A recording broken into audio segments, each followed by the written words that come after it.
Terima kasih.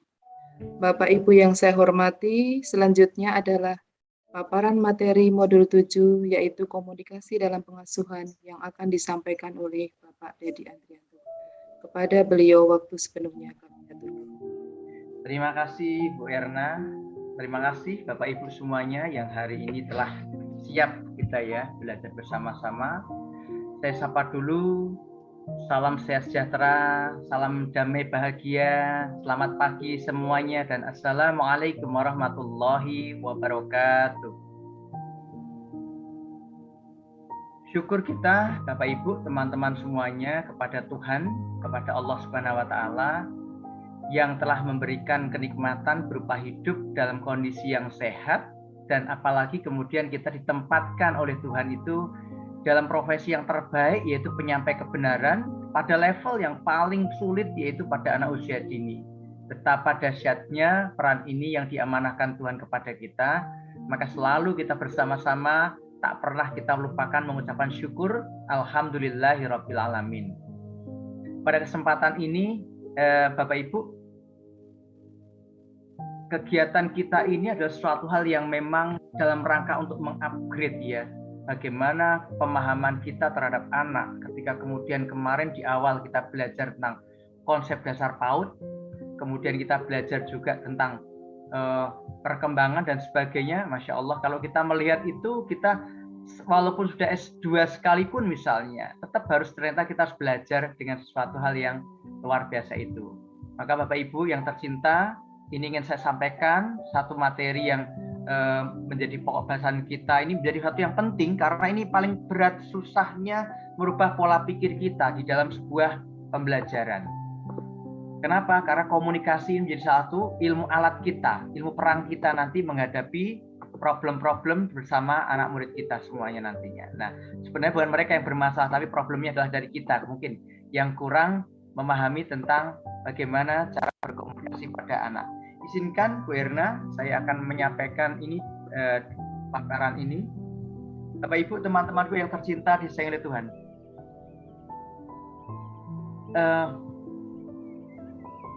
Ketika kita kemarin belajar tentang konsep dasar PAUD gitu ya, di sini kita diingatkan kembali bahwa setiap anak itu bak seorang raja. Mereka itu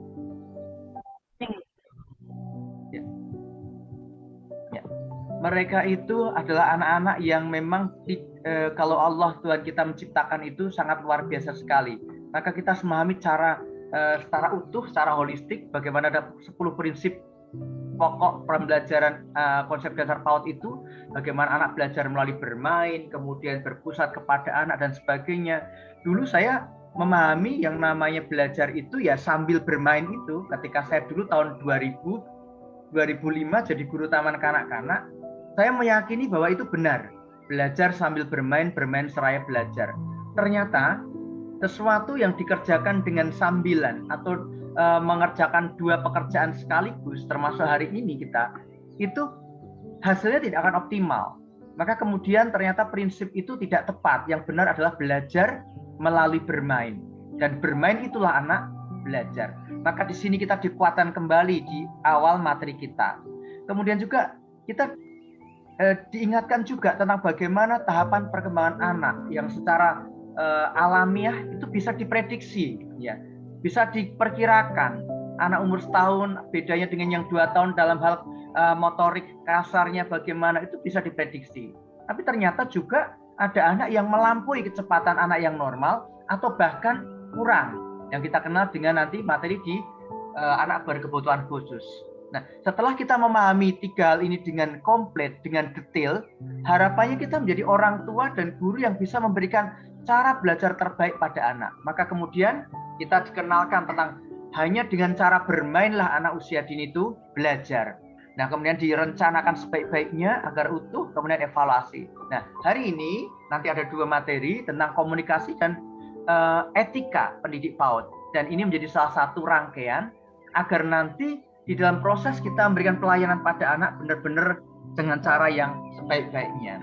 Inilah Bapak Ibu teman-teman yang disayangi oleh Tuhan, ini yang ingin saya sampaikan, dan tentunya harapan dari modul ini Bapak Ibu semuanya nanti kita semua bisa memahami perkembangan bahasa anak. Jujur nanti ini Bu Erna, kalau nanti kita diskusi ya dengan teman-teman nanti, saya ingin nanti mendapatkan tanggapan-tanggapan dari teman-teman. Bagaimana sih tahapan bahasa anak itu? Yang ternyata banyak guru PAUD yang tidak memahami. Akhirnya ikut apa yang menjadi permintaan pasar atau orang tua. Bagaimana cara berkomunikasi yang efektif? Dan yang berikutnya adalah pengasuhan yang positif itu. Nah, ini menjadi tujuan, ada 3 tujuan besar di dalam modul kita hari ini. Kemudian Bapak Ibu yang mulia, nanti kita ruang lingkup ini harus kita bahas juga tentang pertahapan bahasa tadi, kemudian komunikasi efektif antara pendidik PAUD dan anak, dan keterampilan bertanya, ini juga perlu. Karena kita selama ini pertanyaan-pertanyaannya hanyalah pada pertanyaan yang sifatnya tertutup. Pertanyaan tertutup, pertanyaan yang hanya jawabannya hanya ya, tidak, atau menyebutkan sesuatu saja berdasarkan pada apa yang pernah dilihat oleh anak. Ini tidak naik ke level hot, masih lower order of thinking skill itu ya. Kemudian ada tekniknya, bagaimana berkomunikasi yang efektif dengan orang tua. Kemudian kendala dalam berkomunikasi juga nanti kita akan pelajari. Dan yang terakhir adalah konsep pengasuhan dan prinsip-prinsip pengasuhan. Tentunya kalau saya kuliah ini membutuhkan waktu sekitar 4 tahun ya Bapak Ibu ya. Tetapi hari ini kita hanya 4 jam, maka saya mohon kerelaan Bapak Ibu teman-teman semuanya agar kemudian menyiapkan sebaik-baiknya. Yuk siapkan semuanya, yang bawa kopi, bawa teh silakan disiapkan, air putih hangatnya jangan lupa disiapkan. Alat tulisnya juga jangan sampai lupa disiapkan, karena kita nanti akan belajar. Dan ini perlu, kenapa Bapak Ibu? Coba perhatikan. Ada yang mengatakan ketika kami dulu kuliah di jurusan komunikasi, itu yang namanya orang tua, peran itu mencapai 60% di dalam pengasuhan anak. Itu sebelum pandemi kemarin Bapak Ibu ya. 60% peran keluarga atau orang tua. Kemudian 20% peran lembaga-lembaga pendidikan termasuk PAUD. Hanya 20%. Kemudian juga hanya 20% lingkungan tempat dia bermain. Tapi ketika kemudian pandemi terjadi, maka hampir kemudian 19-22 jam itu kemudian hampir 95% itu menjadi hak pengasuhan itu di keluarga. Dan guru melalui BDR tidak sebanyak yang kita berikan kemudian. Betapa beratnya ketika kita tidak memahami tentang komunikasi pengasuhan bersama dengan orang tua, dipastikan pembelajaran kita tidak akan berhasil. Maka Bapak Ibu yang tercinta, yang disayang oleh Tuhan, Bu Erna, bolehkah ini teman-teman silahkan nanti menuliskan ya, menulis pengalaman saat berkomunikasi dengan anak ya. Yang kemudian anak itu tidak memahami dengan apa yang kita maksudkan, terjadi miskomunikasi sehingga salah pengertian terjadi. Monggo. Kami persilahkan teman-teman untuk menuliskannya di room chat dulu, tidak mengapa. Ya, silahkan tuliskan dulu apa sih pengalaman apa sih yang Bapak Ibu pernah alami ketika kemudian bersama dengan anak didik kita. Lalu kemudian kita mengharapkan sesuatu A, ternyata anak-anak melakukannya B. Nah, silahkan tuliskan apa yang terjadi. Nanti boleh dibantu dibaca ini Bu Erna ya, apa yang teman-teman alami itu. Silahkan Bapak Ibu, teman-temanku yang tercinta, disayang oleh Tuhan. Betapa kalau kita melihat pengalaman kita menjadi guru itu banyak sekali hal-hal yang unik, yang lucu, yang kadang kita sering juga mengelus dada, kok kayak gini ya jadinya ya. Monggo silahkan dulu teman-temanku yang tercinta. Ayo silahkan, adakah yang mau, yang bisa yang menuliskan, silahkan menuliskan di room chatnya ya. Silakan teman-teman tuliskan pengalaman saat berkomunikasi di room chat. Ya. Kalau Bu Erna sendiri punya pengalaman apa ini? Sambil nunggu teman-teman yang sedang ngechat ini ya, silakan. Apa sih yang sering terjadi atau pernah mengalami ketika kita melakukan sesuatu, ya, meminta anak melakukan sesuatu, tapi kenyataannya nggak sesuai. Gitu. Ini sudah ada yang bertanya ini dari nomor 13 ya, Bu Musini sudah ada. Saat saya bertanya kepada anak, ternyata tidak menjawab. Nah, ini perlu dipastikan dulu nanti ya. Ini coba, apalagi saat wali murid Miskomunikasi foto kenang-kenangan. Ini apa ini yang terjadi nih kira-kira ini ya? Silahkan, Bapak Ibu. Ada lagi pengalaman apa yang Bapak Ibu pernah alami ketika kemudian berkomunikasi dengan anak, meminta anak sesuatu, tapi kemudian hasilnya yang dilakukannya berbeda? Monggo. Apakah ada lagi yang lain? Ketika meminta tolong, menyuruh anak untuk mengambil air minum, malah yang diambil adalah tempat makan. Oh iya, ini aja terjadi seperti itu. Kemudian apa lagi? Ketika selesai berdoa, memulai kegiatan, tiba-tiba anak berdiri lari ke toilet untuk cuci tangan siap-siap makan. Wah, ini ternyata dia belum sarapan ya Bunda ya. Kalau kita melihat betapa banyak sekali anak-anak yang ketika kita ajak berkomunikasi dengan bahasa formal, verbal maupun non-verbal, ternyata ada juga yang terjadi miskom gitu. Ketika minta menyuruh anak ini air minum, malah yang diambil teman makan tadi sudah. Pernah terjadi karena anak belum jelas bicaranya dan guru mengira-ngira ucapan anak. Bu dulu, ambil mau main batu. Oh, masuk main batu, ternyata dia mau bakso, kita nggak mudeng gitu ya. Ini menjadi sesuatu hal yang sering terjadi, terutama yang di bawah umur 3 tahunan ini ya. Kemudian juga, jadi kalau gurunya nggak paham-paham, anaknya semakin emosi nih Bunda. Kemudian lagi, pada saat saya bertanya kepada anak, selalu diam, ya.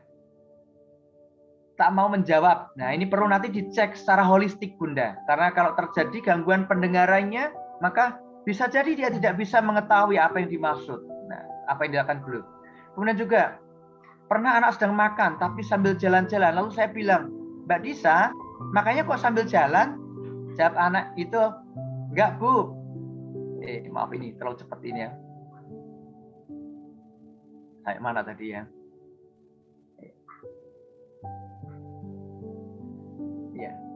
Enggak Bu, Disa Bu guru Disa makan sama tahu. Oh, ternyata dia malah menjelaskan lauknya yang dibawa gitu ya. Terjadi miskom di sini. Kemudian juga anak-anak kan lagi asik main, terus bundanya menginstruksikan ke anak-anak, ayo anak-anak cuci tangan, waktunya makan, tapi anak-anak malah asik main terus Pak. Nah, ini ya, banyak hal yang terjadi pengalaman kita saat menjadi guru PAUD, itu hal-hal seperti ini adalah sesuatu yang terjadi hampir setiap hari. Miskomunikasi atau terjadi komunikasi yang tidak sesuai dengan apa yang kita harapkan. Saat anak duduk di meja, ditanya kalau anak duduk harusnya di mana Mas dia? Jawabnya di meja. Ya, bisa jadi karena dia melihat sesuatu ya, melihat ayahnya, bundanya suatu saat juga duduk di meja dan itu memberikan penguatan kepada mereka. Anak saya lahir di Bogor, terbiasa dengan bahasa Indonesia dan bahasa Sunda. Pas pindah ke sekolah ke Temanggung, ternyata lumayan juga susah mengerti bahasa Jawa, tapi setelah 2 tahun sekarang mulai paham dengan beberapa bahasa Jawa. Nah, ini karena bahasa lingkungannya sehari-hari saat itu bahasa ibunya penggunaan bahasa Indonesia dan lingkungannya menggunakan bahasa Sunda, maka anak otomatis terbentuk. Ketika anak bertanya tentang gambar yang ada di tembok, ternyata yang kami tangkap gambar yang berbeda, malah kami terangkan gambar burung, padahal yang diinginkan adalah gambar ikan. Nah, ini miskomunikasi juga. Saat saya meminta tolong menutup pintu, ternyata anak-anak lari ke toilet. Nah, ini kebelet juga ini ya. Ketika anak-anak saya tanya, ternyata anak menangis. Nah, ini banyak sekali Bapak Ibu. Nah, cukup dulu ya. Terima kasih nih. Banyak sekali. Nanti akan saya record ini. Saya akan copy semua pendapat Bapak Ibu semuanya. Betapa dahsyatnya ya. Ternyata ketika kita tidak sesuai dengan apa yang kita sampaikan, caranya tidak memahami, pesan yang berada dalam pikiran kita pun otomatis tidak bisa tersampaikan dengan baik. Itulah yang disebut dengan masalah di dalam berkomunikasi, gitu ya. Yang paling lucu lagi Bapak Ibu, sering saya melihat ketika kemudian saya hadir di suatu lembaga PAUD, gitu ya. Anak-anak, ayo duduk, silakan duduk dulu, ayo. Nah, gurunya ngomongnya sudah merdu, sudah pelan, santun, tapi ternyata ada beberapa anak yang belum bisa duduk juga. Dia masih malah melihat gurunya dan tetap berdiri gitu loh. Dan gurunya mengatakan, ayo duduk nak. Ternyata gurunya masih belum menyadari kesalahannya. Ternyata ketika guru mengatakan itu, dia masih sambil berdiri. Ini yang menjadi problem. Ternyata bukan anak yang tidak menangkap pesan itu, tidak bisa menangkap bahasa verbal gurunya di dalam berkomunikasi, tetapi lebih kepada kurang utuhnya guru memberikan satu pemahaman kepada anak. Karena kalau kita melihat dalam pengasuhan itu, anak lebih percaya dari apa yang dilihat daripada yang didengar. Lebih percaya dilihat daripada didengar. Maka ketika guru memahami anak demikian, maka guru harus introspeksi dulu, lihat dulu. Ya, aku harus duduk dulu. Kalau perlu aku mengajarkan apa itu tempat duduk dan fungsinya melalui diskusi dengan anak. Apa susahnya? Kemudian guru mengatakan, siapa yang hari ini pingin jadi pinter? Pasti ada beberapa anak yang menjawab, saya. Coba perhatikan ini, Pak Guru bawa apa? Gurunya membawa kursi. Ya, Pak Gurunya memegang kursi. Ini namanya apa? Siapa yang sudah tahu? Ada anak yang menjawab lagi, itu kursi. Gunanya untuk apa? Siapa yang bisa jawab? Saya. Gunanya untuk duduk, Pak Guru. Lalu sekarang lihat Pak Guru sedang apa? Pak Guru sedang duduk. Siapa yang bisa duduk seperti Pak Guru? Saya. Ternyata dengan cara yang demikian lebih efektif. Anak-anak kemudian berlomba-lomba meniru gurunya duduk dengan rapi. Tanpa harus kemudian teriak-teriak, duduk, duduk. Kamu, ya kamu duduk. Anak sapa kowe yo, angel kandhanane. Sebenarnya bukan itu. Bukan angel kandhanane, Bu. Bukan angel kandhanane, Pak. Mungkin kita yang tidak holistik, kita tidak memahami bahwa cara berkomunikasi pada anak itu tidak cukup hanya verbal. Yang parah lagi adalah ketika kemudian guru berhadapan dengan anak-anak. Ayo nak, angkat tangan kanannya, yuk angkat tangan kanannya. Ternyata semuanya angkat tangan kiri. Apalagi di hadapan anak usia 2 tahunan. Lalu gurunya mengatakan, nah itu tangan kiri, ini loh tangan kanan. Anak mulai kebingungan, terjadi suatu hal pemahaman yang sangat jauh dari apa yang diharapkan anak itu tadi. Nah, ketika ini terjadi, betapa masalah itu akan berkelanjutan ketika gurunya tidak memahami terlebih dahulu apa yang harus disiapkan. Apa susahnya kita kemudian memberikan contoh dulu dengan cara, nak, angkat tangan kananmu semuanya. Walaupun gurunya saat itu berhadapan dengan mereka, dengan anak-anak kita, angkat tangan kirinya. Begitu semuanya benar, gurunya balik badan, membelakangi anak-anak dan mengatakan, benar ya nak ya, ini tangan kanan kita ya, oke ya. Kanan ini kanan, kiri ini kiri, kanan kanan kiri kiri, aku tidak lupa. Yuk kita bermain kanan kiri, apakah lupa atau tidak? Sekarang Pak Guru perhatikan tangan kanannya. Nah, ternyata sama dengan kalian ya, posisinya sama, menghadap pada satu tempat yang sama. Lalu kemudian perhatikan Pak Guru akan berputar berhadapan dengan kalian. Coba perhatikan tangan kanan Pak Guru yang posisinya sekarang di mana? Mulailah anak mulai paham pelan-pelan Bapak Ibu. Dan ini menjadi sesuatu yang luar biasa. Bapak Ibu kalau melihat videonya bagaimana Piaget itu memiliki seorang murid ya, David Elkin, dia juga melakukan penelitian. Ternyata anak itu dalam proses mengenalkan kanan kirinya itu cara berkomunikasinya benar. Kalau tidak, maka dipastikan anak sampai umur lebih dari 7 tahun pun kebingungan mana kanannya, mana kirinya. Padahal ternyata indikator anak nanti bisa mengenal aturan, bisa membedakan mana benar salah, baik buruk itu, salah satunya adalah dia bisa membedakan posisi tangan kanannya dengan tangan orang lain yang di depannya, dan sebaliknya. Dan ini berarti menjadi sesuatu yang sangat penting. Tapi banyak guru, orang tua yang menganggap permainan kanan kiri hanya sekedar permainan, padahal itu adalah bagian dari tahapan yang lebih tinggi berikutnya. Bapak Ibu yang tercinta, teman-temanku yang saya lihat Tuhan, Masya Allah ya, kalau kita belajar tentang komunikasi. Yuk, sekarang kita sebelum berkelanjutan lagi, Bapak Ibu, teman-teman, saya ingin mengajak bergerak dulu ini. Ada yang baru datang juga, tidak masalah. Semoga nanti bisa mengejar ya. Ya. Saya mau ngajak dulu teman-teman untuk bergerak dulu semuanya. Ya. Ya, teman-teman, di sini ada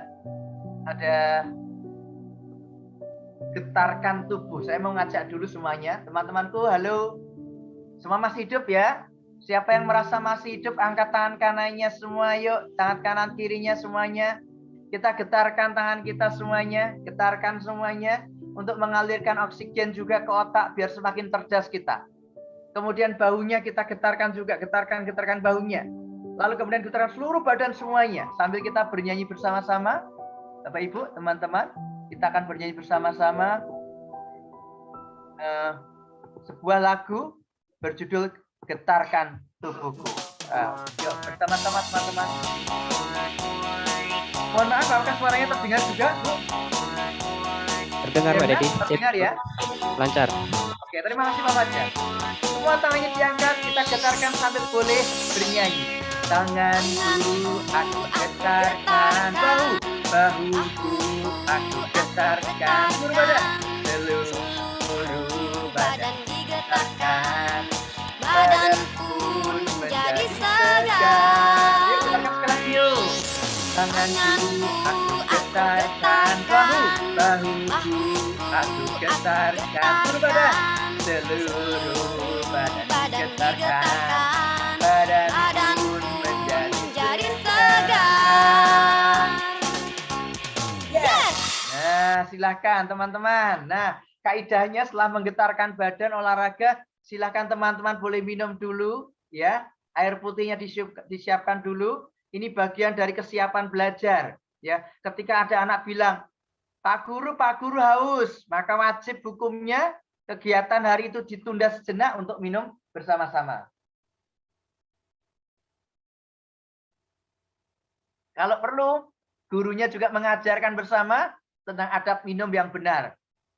Posisi duduk, pakai tangan kanan, sebut nama Tuhan di situ. Nah, itu menjadi sesuatu hal pembelajaran. Jadi, tidak ada lagi Bapak Ibu, ketika kita kemudian mengajar, ada anak bilang, Bu Guru, aku capek.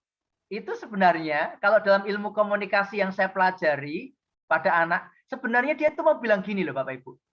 Bu Guru, caramu mengajar itu jelei. Aku ini bosen pengen nenggaki metu, pengen segera keluar, pengen segera main merdeka. Karena ning jero kelas, aku terpenjara. Kegiatannya cuma mewarna, melipat, menggunting, menggambar, membaca, menulis, melipat, menggunting 5M saja. Maka anak akan berkata, Bu Guru, aku capek. Pak Guru, aku enggak bisa. Nah, kalau ada anak bilang, Pak Guru, Bu Guru, aku enggak bisa, sejatinya dia itu mau bilang apa, Bapak Ibu? Aku tuh pengen didekati Bu Guru, Pak Guru. Aku tuh pengen dilihat, ini loh aku sudah.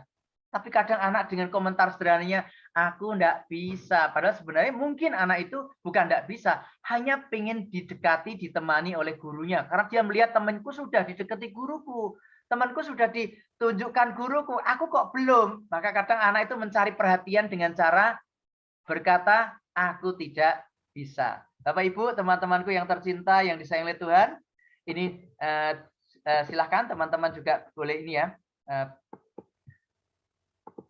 Kita akan lanjutkan kembali dalam slide kita. Semoga nanti bisa mempercepat ini ya proses kita. Bismillah. Kita lihat lagi. Bapak Ibu yang tercinta.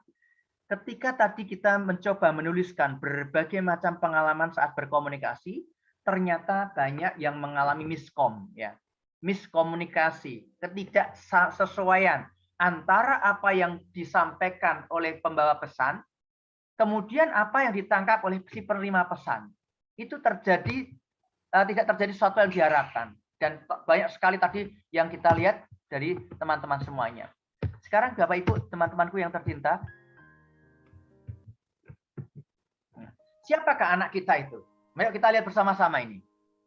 Ya. Ternyata subhanallah ya Bapak Ibu, teman-temanku yang disayang oleh Tuhan. Siapakah anak kita itu? Kalau kita melihat putra-putri kita, anak-anak kita, Bapak Ibu yang tercinta, mereka yang terlahir secara suci. Lihat ini Bapak Ibu. Ini malam pertama para orang tua setelah pernikahan yang agung, yang suci. Bayangkan sang ayah memberikan 120 juta lebih sel sperma yang itu nanti harus ketemu dengan salah satu sel telur yang sudah matang. Dan yang dipilih oleh Tuhan hanya satu saja. Lalu perjalanan 24 jam. Perhatikan Bapak Ibu. Sel telur yang sudah terbuai tadi menempel di dinding rahim seorang ibu yang besarnya sebesar telur ayam kampung. Lalu di dalamnya terjadilah pembelahan sel. Dari 2, lalu jadi 4, lalu jadi 16, lalu jadi segumpal darah, lalu jadi segumpal daging, dan diberikanlah tulang belulang oleh Tuhan kita, lalu diciptakanlah dalam bentuk yang berbeda. Maha suci Tuhan kita sebaik-baiknya Sang Pencipta. Perhatikan kembali Bapak Ibu, ini proses tahapan bagaimana bahasa itu muncul nantinya. Ketika ruh ditiupkan ke dalam rahim seorang ibu, maka jantung janin berdetak memompa darah ke otak. Lalu dari otak itu darah dikembalikan lagi untuk kemudian menyempurnakan yang belum jadi. Tangan, jari-jari yang belum muncul hanya tunas saja, kemudian bertumbuh dengan baik seiring dengan kesehatan sang ibu saat hamil. Ketika ibunya kena tokso, kena rubella, naudzubillah min dzalik ya, itu bisa kemudian lahirnya anak dalam kondisi cacat, tak punya tangan, tak punya kaki. Kalau ibunya dalam kondisi depresi saat hamil, bisa jadi anaknya autis. Tapi perhatikan Bapak Ibu semuanya, yang diciptakan oleh Tuhan, alat untuk berkomunikasi pertama adalah ternyata bukan mata, ternyata adalah telinga terlebih dahulu. Difungsikan. Kalau lidah sudah dibuat, sudah diciptakan oleh Tuhan untuk mengecap rasa air ketuban, tetapi kemampuan untuk merespon lingkungan luar, telinga, di usia 4 bulan pertama. Tuhan memberikan pendengaran, fungsi pendengaran di 4 bulan. Lalu 5 bulan berikutnya sang anak itu lahir. Ya. Keluar dari rahim ibundanya. Disitulah pelan-pelan mata mulai difungsikan oleh Tuhan, ya, untuk mencari sumber suara. Karena ini bagian dari nanti alat dia untuk bertahan hidup, yaitu adalah dia mampu berkomunikasi dengan luar, dunia luar. Karena selama 9 bulan di dalam janin rahim seorang ibu, dia berada dalam air ya, dalam air ketuban sang ibundanya. Dia hanya mampu mendengar saja di usia 4 bulan.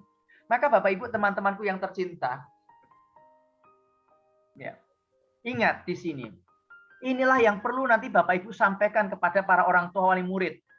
Bahwa ketika kemudian di usia 4 bulan, di dalam kandungan seorang ibu, seorang bayi sudah mampu mendengar, maka pelajaran bahasa itu sudah bisa dimulai. Berkomunikasi itu sudah mulai terjadi, Bapak Ibu. Kalau pengen putra-putrinya nanti lulus taman kanak-kanak, bahkan lulus kelompok bermain, bisa membaca, berarti dimulai sejak umur 4 bulan ini di dalam perut ibundanya.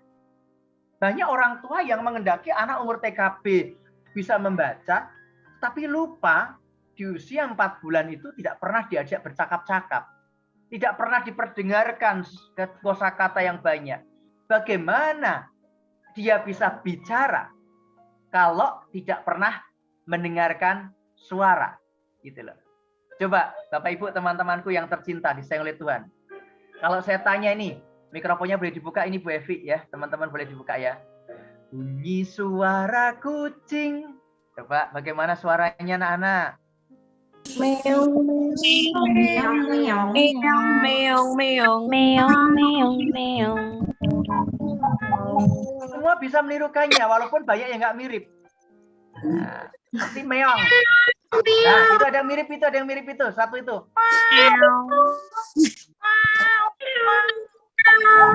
Nah, yang mirip itu, yang mirip menirukannya pasti punya kucing di rumah yang selalu diperhatikan. Nah, bunyi suara harimau. Nah, bisa menirukan karena pernah mendengar suara harimau. Bunyi suara ayam betina. Coba. Pok, pok, pok, pok,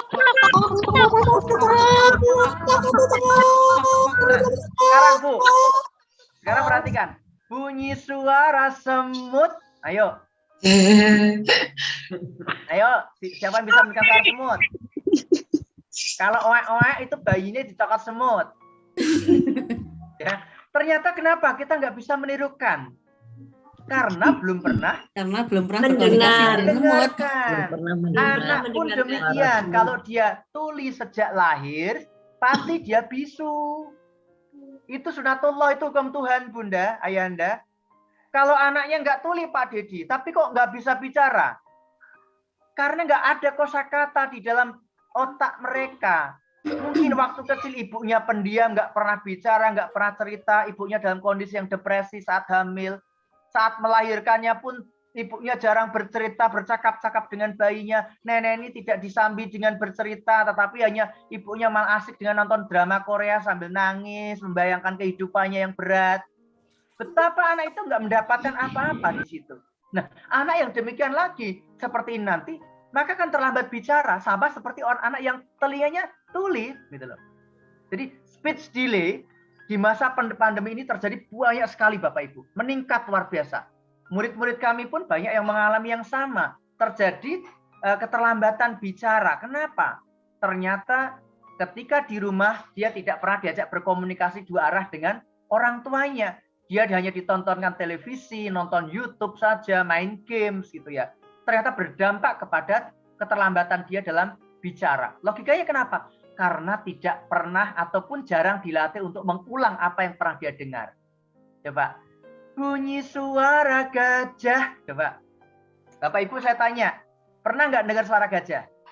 Pasti jawabannya pernah. Pernah ya? Tapi kalau nirukan suara gajah coba.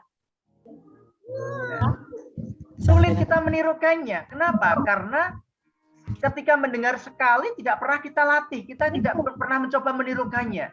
Hanya mengamati saja, pernah mendengar sekali. Lama-lama ketika kemudian tidak dilatih untuk mengucapkan yang sama, maka dipastikan terjadi pruning pada saraf yang berhubungan dengan pendengaran itu. Tapi kalau kita amati, oh ternyata gajah itu kalau mau bersuara keras, biasanya dia mengambil air dulu. Dia minum dulu dari bak, dari sungai. Lalu kemudian dia tiupkan sekeras-kerasnya.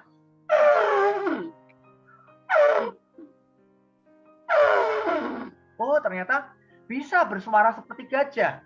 Nah, ini ternyata Bapak Ibu yang mulia, ketika saya dulu belum pernah mengamati saat kucing berbunyi, mengeluarkan suara, saya menirukan suara kucing juga sama.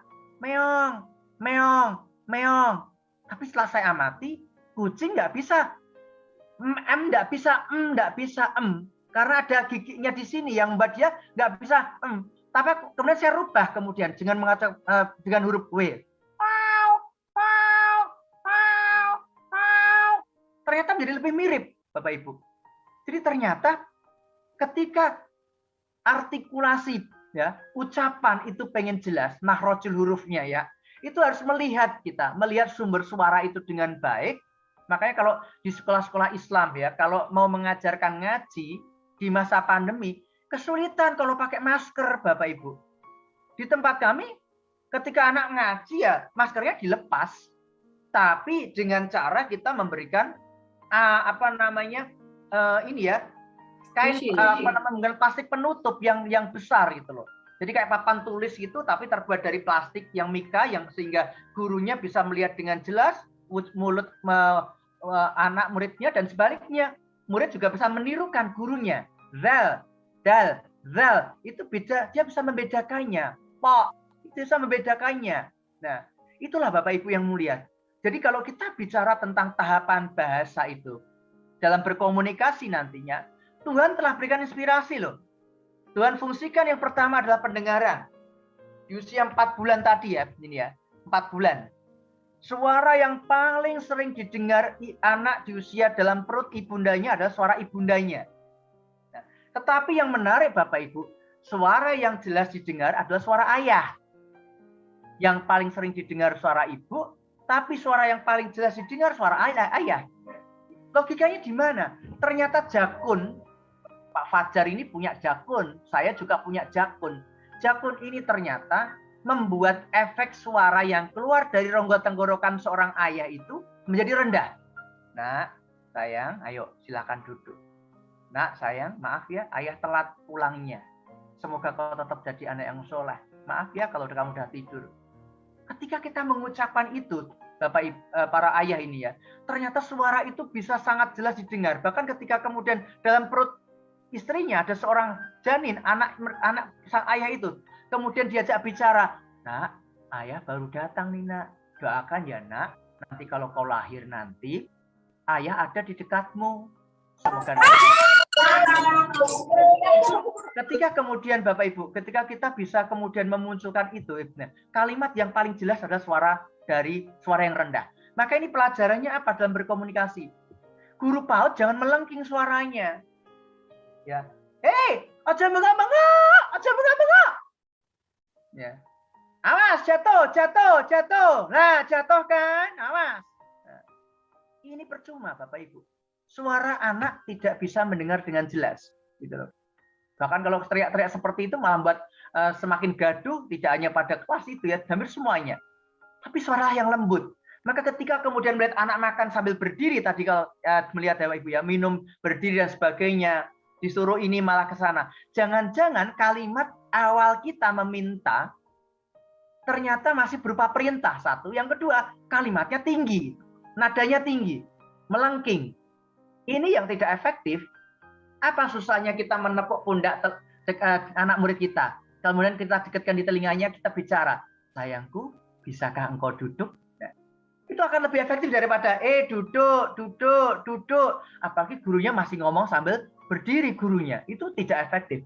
Maka kemudian, Bapak Ibu, guru-guru PAUD di Temanggung ini harus nanti mengucapkan kalimatnya dengan baik, dengan merdu, dengan berirama. Berirama itu tidak datar, tidak monoton nadanya ya. Nah, hari ini Pak Guru mau menyampaikan kisah tentang seekor binatang yang suka terbang tinggi dan kemudian mengerami telurnya. Ini datar, Bapak Ibu. Tapi ketika kita hari ini nak, Pak Guru mau cerita tentang seekor burung yang akan terbang tinggi sekali. Nah, ketika berintonasi, berirama seperti itu lebih menarik daripada dengan cara yang datar. Ini Bapak Ibu yang mulia yang perlu kita latihkan. Sehingga nanti yang didengar anak adalah suara yang benar-benar sesuai dengan kebutuhan otaknya, yang ia rindukan, yang ia suka, kalimat yang dengan suara yang rendah itu nantinya. Nah, kemudian lagi Bapak Ibu bayangkan 5 bulan berikutnya anak itu lahir. Dari 4 bulan, 5 bulan berikutnya dia lahir. Maka kemudian semakin banyak kosakata yang didengarkan anak saat dalam perut itu ternyata terdampak. Akan membuat anak itu semakin penasaran. Begitu Tuhan kasih penglihatan dari sam'a, pendengaran, wal absor, penglihatan, maka yang menarik adalah mata ini akan mencari sumber suara.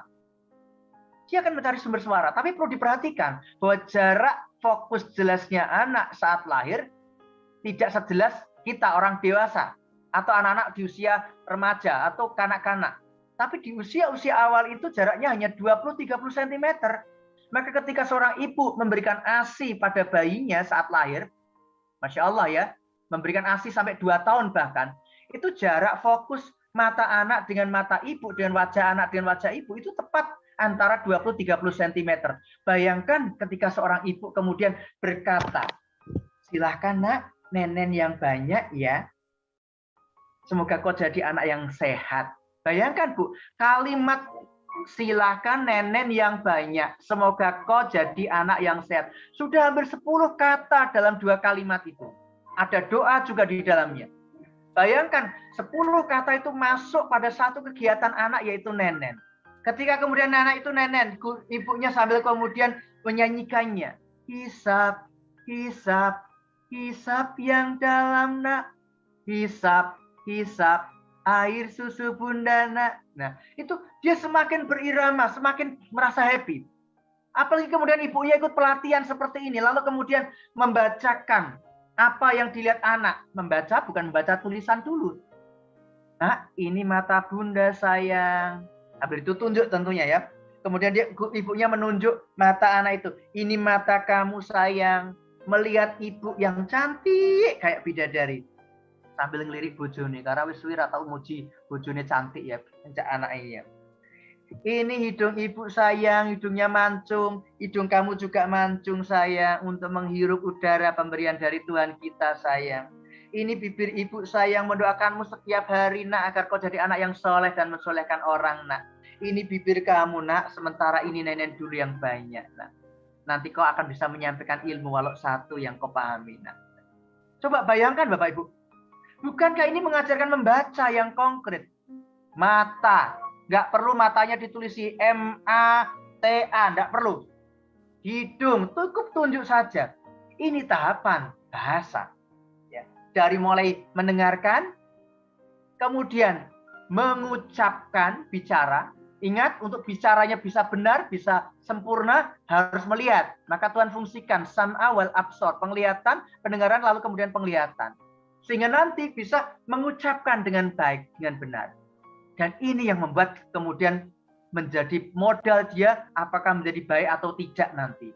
Bahkan Bapak Ibu, saudaraku yang muslim bisa melihat kisah bagaimana Nabi terakhir yang ditakdirkan oleh Tuhan itu lahir di negeri yang saat itu jahiliyah, Bapak Ibu. Mendengar kalimat-kalimat yang buruk, melihat orang menyembah berhala, menyembah api, membunuh anak perempuannya sendiri hidup-hidup di zaman itu, bayangkan. Tapi Tuhan kemudian Allah mensterilkan pendengaran beliau, mensterilkan penglihatan beliau, sehingga yang menyusukan bukan ibu kandungnya sendiri, tetapi yang menyusui adalah seorang ibu yang tinggal di sebuah lembah yang tenang, teduh, di mana ada peternakan di sana, ada perkebunan kurma di sana. Bukankah itu pelajaran yang sangat nyata, bahwa kalau pengen anaknya berakhlak seperti seorang nabi, nabi terakhir itu, maka kemudian pendengarannya harus mendengar yang baik-baik, penglihatannya harus melihat yang baik-baik. Maka itu Bapak Ibu yang mulia, ini modal kemudian untuk nanti berkomunikasinya mudah dipercaya orang. Ya, kenapa mendapatkan julukan orang terpercaya? Setiap apa yang dikatakan beliau, apa yang dilakukannya itu adalah sesuatu yang baik, gitu loh. Kenapa kok bisa baik perbuatannya? Karena yang dilihat baik-baik. Kenapa kok yang dikatakan baik? Karena yang diperdengarkan, yang didengar adalah suara kata-kata yang baik. Masya Allah. Bapak Ibu yang tercinta, yang sayang Tuhan, betapa dahsyatnya. Nah, ini yuk kita diskusi dulu ini, teman-teman. Ah, ini yang belum sarapan, monggo silakan cari makanan yang seperti ini. Yuk, Bapak Ibu, teman-teman, silakan buka mikrofonnya. Atau cerita, nggak usah dulu, mohon maaf. Ya, biar efektifnya. Ketik saja di room chat. Ini namanya apa? Yuk, silakan. Silakan. Siapa yang mau menuliskan ini namanya makanan apa ini? Bapak Ibu tercinta, bakwan. Oh, podo kafe ini tembangu gimbal, ana sing gimbal ora apa-apa, enak. Ya, ana wih, kok akeh banget. Ada yang beda ya. Ada yang mengatakan bala-bala. Wah, ini dari Jawa Barat. Siapa ini yang dari Jawa Barat ini? Namanya bala-bala ya. Apalagi nih? Bedanya apa bakwan dengan gimbal? Nah, yuk. Ya. Wah, ada yang mengatakan gimbal. Kalau di Semarang namanya badak. Kalau di Rembang, tempat kelahiran saya namanya heci. Gitu ya. Kalau di tempat yang lain, di mana mengatakan bakwan sayur. Ada. Karena bakwan ada yang dari jagung. Nah, ini dari kol dan sebagainya. Ada yang bala-bala, ini pasti dari Jawa Barat. Jadi cocol pakai bumbu kacang. Gimbal, kalau gimbal di Semarang tambahannya ada udangnya, gitu ya. Oh, Bapak Ibu coba perhatikan dari apa yang Bapak Ibu tuliskan ya di Jawa Barat, di Bandung namanya bala-bala, betul Ibu. Ada bakwan sayur dan sebagainya. Wah, baru satu benda saja, satu makanan yang saya upload di sini, saya tampilkan di sini. Ternyata ada beberapa istilah yang berbeda, betul ya Bapak Ibu ya. Ya, jadi kalau kita kemudian mengatakan bahwa ini sing bener jenenge bala-bala. Mungkin yang dari Temanggung akan mengatakan, yang tidak mengenal dia Jawa Barat itu namanya bala-bala, mungkin akan mengatakan salah, yang benar ini adalah bakwan. Kalau yang dari Semarang akan mengatakan ini badak iki, aku jenenge mangan badak iki. Loh, badak kok dipangan loh, gragas pe yo badak kok dipangan. Ini jenis badak, ini Rembang namanya heci. Di Jawa Timur Tuban ya masih namanya sama heci juga. Nah, ternyata Bapak Ibu yang mulia, kalau kita melihat betapa ternyata istilah itu bahasa saja dalam satu benda saja macam-macam. Maka disinilah Bapak Ibu, teman-temanku tercinta yang sayang oleh Tuhan, betapa kita harus kemudian menjadi guru yang selalu belajar. Karena di dalam setiap komunikasi itu, ya nanti juga menentukan wawasan kita, pengetahuan kita.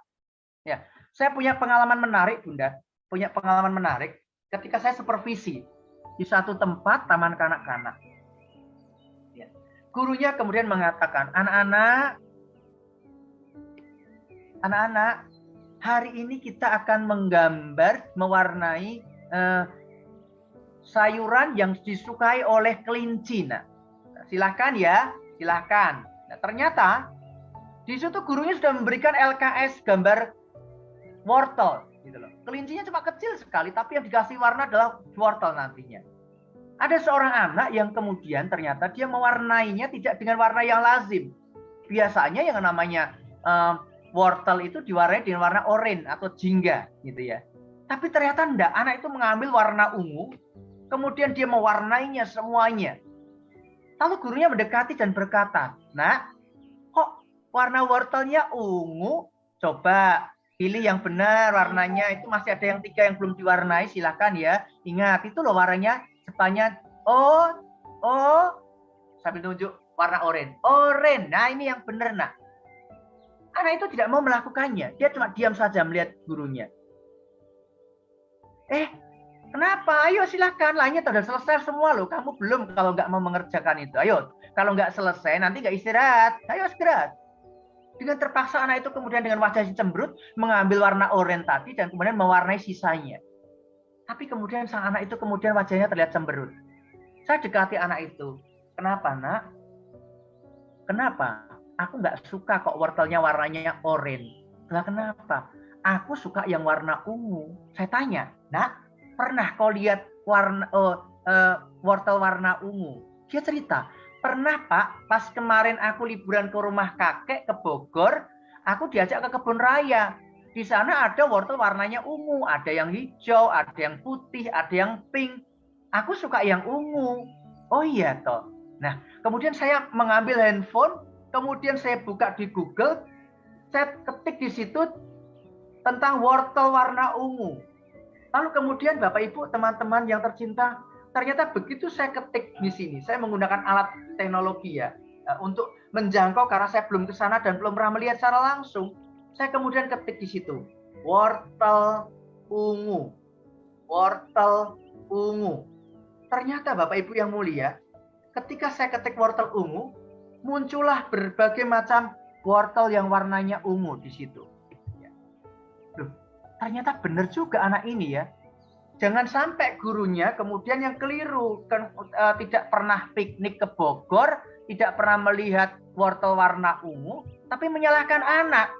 Ini problem. Saya katakan, "Bu, sini Bu, mohon maaf Bu, lihat. Ternyata anak ini benar loh. Ada wortel warna ungu." "Ada toh Pak?" "Ada." "Masya Allah ya Pak, saya tidak tahu. Padahal ini saya lihat di-upload tahun 2002. Oh, 2002, ini udah 2022. Berarti sudah terlalu lama, 20 tahun tidak piknik kita, Bu. Kok nyalahkan anak?" Apa yang harus Ibu lakukan? Ternyata sang guru mendekati anak itu dan minta maaf. "Maaf ya sayang, Bu Guru tidak tahu kalau ternyata ada wortel warna ungu. Lain kali kalau ada ceritakan ya, kalau perlu bawa ke sekolah 1 kilo atau 2 kilo, Bu Guru juga pengen." Modus guru nih malahan. Nah, ternyata ini menjadi sesuatu yang perlu kita evaluasi. Ternyata apa yang menjadi keinginan anak harus kita dengarkan. Kelemahan guru adalah kadang tidak mau mendengarkan apa yang ada pada yang dilihatnya itu dari apa yang didengarnya itu. Nah, sekarang ada tulisan lagi nih Bapak Ibu. Apa artinya ini? Ada yang tahu? Arti dari kata-kata ini. Keras, keras, keras, keras. Ning Jawa Timur beda meneh, Bu. Ya. Oh, jatos kok ya. Macam-macam kene tak sampluk kowe. Nah, ning daerah-daerah pinggiran itu jatos itu jangan bantat anu juga ini. Bakwane bantat, bakwane keras berarti tepungnya kleru jadi tepung tambahan tepung kreweng gitu ya. Apalagi keras, keras. Nah, ternyata Bapak Ibu ada juga, "Pak, Atos itu mobilnya suami saya, Pak. Hyundai Atos." Oh iya, boleh juga itu. Nah, ternyata Bapak Ibu ketika ada kata-kata seperti ini, belum tentu dalam satu istilah ini pun memiliki makna yang sama, ya, memiliki arti yang sama. Sudah cukup ya? Nah, terima kasih Bapak Ibu, terima kasih. Nah, sekali lagi dari bahasa gambar, bahasa simbol, ternyata namanya beda-beda. Dari satu kata ini ternyata juga ada beberapa makna yang berbeda, gitu ya. Jadi betapa Bapak Ibu sesuatu ini luar biasa ya. Sekarang satu lagi nih benda ini. Ada yang tahu ini apa Bapak Ibu? Ayo. Ada yang tahu apa namanya ini? Yuk, benda apa itu tadi yang kita lihat tadi, Bu? Ada yang tahu? Tadi benda tadi namanya apa? Saya tunjukkan lagi ya. Semoga bisa ini saya tunjukkan lagi. Ya. Bapak Ibu perhatikan benda ini, mungkin ada yang pernah lihat atau ada yang tidak. Saya tunjukkan dulu kembali. Ya. Kira-kira ini apa ini? Benda ini namanya? Ada yang tahu? Namanya apa ini? Pasti tidak tahu ya Bapak Ibu ya? Atau ada yang sudah tahu?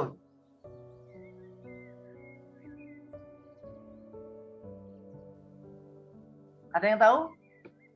Silahkan lambaikan tangan, resen kalau ada yang tahu. Ini namanya apa? Tidak tahu, tidak tahu, tidak tahu. Oh, untuk memijat. Oh, boleh ini. Wah, keren banget ya. Ya. Coba Bapak Ibu yang tercinta yang disayang oleh Tuhan. Coba tidak tahu, tidak tahu, tidak tahu, tidak tahu. Pernah dengar istilah? Oh, ada yang... Coba cari di Google sekarang. Namanya ocarina. Ada yang tahu enggak? Ocarina itu apa? Bapak Ibu. Coba, ada yang bisa menjelaskan? Ocarina. Ketik coba di Google. Siapa yang bisa boleh membuka mikrofonnya untuk kemudian menceritakan ke teman-temannya. Kaki golf. Wow, ada yang enggak? Ada yang punya kaki golf juga. Alat musik, boleh. Alat musik tiup kuno. Wah, dari mana ini? Wah, ini juga ada ini ya. Bu Mahara siapa ini? Maharani. Ya. Alat musik tiup, betul ini ya. Ini sudah alat musik kuno di berbagai negara-negara yang tertua sudah menggunakan ini. Betul, alat musik tiup ya. Tiup, betul. Jadi ditiup sebenarnya, Bunda. Nah, terima kasih teman-teman. Jadi betapa kemudian awalnya kita nggak tahu sama sekali. Tapi kemudian ketika saya memberikan informasi bahwa ini namanya ocarina. Ocarina itu apa sih? Oh, ternyata alat musik kuno yang ditiup. Alat musik yang dari mana kira-kira? Nah, itu nanti juga semakin panjang informasi yang bisa kita dapatkan dari hal seperti ini. Nah, Bapak Ibu yang tercinta, ya, kalau kita melihat ini dari Cina, dari Meksiko, dari Afrika, ini alat musik kuno yang luar biasa. Wah, ada yang langsung copy paste gitu ya dari Mbah Google, Masya Allah. Nah, ternyata kita baru tahu ya Bapak Ibu ya, ada alat musik yang seperti ini. Sekarang ada yang tahu enggak? Ini tulisan apa artinya? Ayo. Bapak Ibu, kalau kemudian kita nyun sewu ya, mohon maaf ya. Ya. Ketika kita ada tulisan seperti ini, lalu kemudian kita disuruh membaca guru kita, baca nak, ayo baca. Baca. Kita katakan apa ini? Coba. Ibu akan mengatakan apa di room chat? Tidak tahu. Shu. Wah, ada yang orang Cina tidak tahu juga, tidak tahu. Coba Bu, bagaimana perasaan Bapak Ibu ketika saya suruh membaca? Baca Bu, Pak, baca. Lalu kemudian dia mengatakan, enggak tahu. Mosok kamu enggak bisa baca gini aja? Bodoh kamu ya. Nah, kira-kira sakit hati enggak Bu? Sakit hati enggak Pak? Coba. Kalau kita diminta untuk membaca kalimat ini, kata ini, tapi kita tidak bisa membacanya. Lalu kemudian kita dikatakan bodoh. Gitu, tidak tahu. Nah, betapa sakit hati, betul sekali Bunda. Hati kita sakit. Demikian pula dengan anak-anak kita, kecewa, sakit hati. Wong aku memang nggak tahu kok. Bagaimana disuruh mengucapkannya? Ya.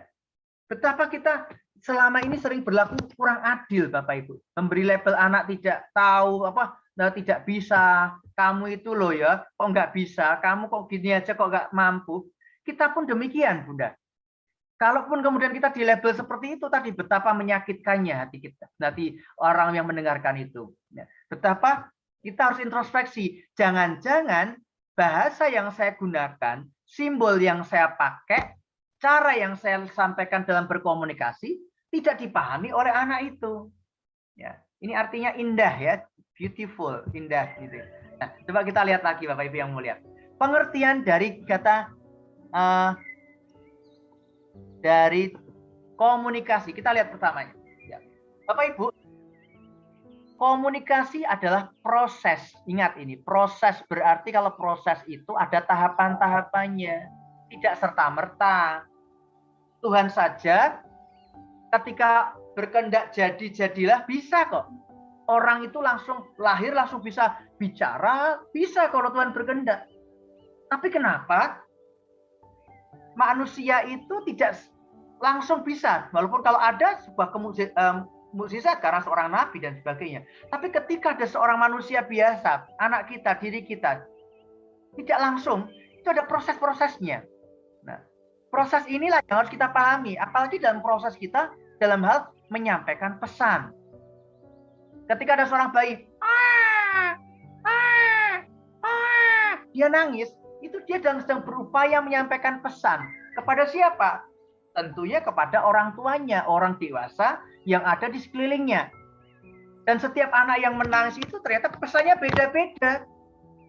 Ada yang sudah nangis ya, kemudian dineneni sebentar, udah diam langsung. Oh, berarti anak ini tadi nangis karena haus, karena lapar, gitu loh. Tapi ada juga anak yang lainnya, sudah tak neneni kok Pak, sudah ini kok masih nangis terus. Sudah ini loh, yang kanan sudah, yang kiri juga sudah, kok masih nangis, gitu loh. Berarti pesan yang ingin disampaikan anak itu bukan karena haus atau karena lapar, bukan. Coba Bu, taruh berdirikan sebentar, punggungnya ditepuk-tepuk sebentar. Siapa tahu dia butuh bersendawa. Karena mungkin dalam pas nenen tadi ada udara yang masuk yang membuat nggak nyaman di tenggorokan, nggak nyaman di dadanya. Coba. Betul juga, begitu kemudian diberdirikan dalam pelukan sang ibu, ditepuk-tepuk punggungnya, anak itu gelegean bersendawa. Ternyata diam. Oh iya Pak, ternyata pesan anak ini tadi dia nangis itu karena nggak nyaman. Oh, berarti demikian. Ada juga sudah diberdirikan, sudah ditepuk-tepuk punggungnya, kok masih nangis? Oh, berarti bukan karena haus, bukan karena dia tidak nyaman. Coba perhatikan, siapa tahu ada yang buat dia sakit. Oh, ternyata ada ruam-ruam bekas popoknya yang kepegang saat nenen tadi, yang lukanya lecetnya kemudian terpegang olehku. Oh, ini yang buat dia nangis, maafkan ya sayang, Bunda nggak tahu. Akhirnya kemudian dia memegang bagian yang sedang luka itu. Oh, anak ini tadi nangis karena ingin menyampaikan pesan. Sakit kalau dipegang pahaku, bokongku, gitu loh ya. Nah, ini menjadi sesuatu hal, Bapak Ibu. Ada juga yang sudah dibawa ke sana, sudah dineneni, tetap menangis. Kemudian dicek kondisinya dinyamankan, kok juga masih nangis juga. Kemudian dicek badannya, nggak digigit semut, nggak ada yang luka, kok masih nangis.